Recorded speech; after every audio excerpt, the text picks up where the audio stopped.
When I talk to people about flying, one of the questions I usually get is where do I fly from? So I thought I would do a quick video today and just introduce you to the airfield. Well, this airfield is in Franklin County, Virginia, and I first discovered it back in the late 80s when I got out of the military and I used to parachute.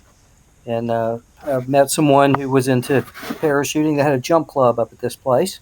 And on Saturday mornings, it used to be a lot of activity, people packing parachutes and little planes coming in and taking people to jump. I jumped with them about 5 times. And I was in college, so I had no money and really couldn't afford it. It was either that or ramen noodles, and I chose the noodles. Anyway, nobody's up there much anymore. And for me, it's almost like a little private airstrip now. There's one other person who has a plane in the hangar there, but I don't see him much.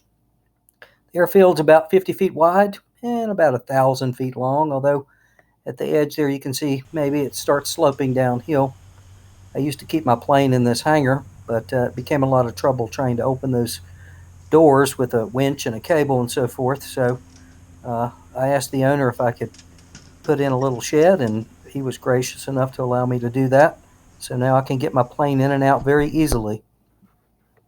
Here's the airfield on the sectional chart, and I don't have to worry a whole lot about airspace. I don't fly too far to the north, though, because of the Roanoke airspace. And there's an arrow here showing where the big planes come in. They're usually about 3,000 to 4,000 feet higher than I fly, but I always let Roanoke know. Here's the way I usually take off to the southwest. And you can see that there's a hillside to the left as I'm taking off and a pretty good wall of trees to the right. So it can be a little bit challenging. Well, that's enough about the airfield. Let's fly a little bit.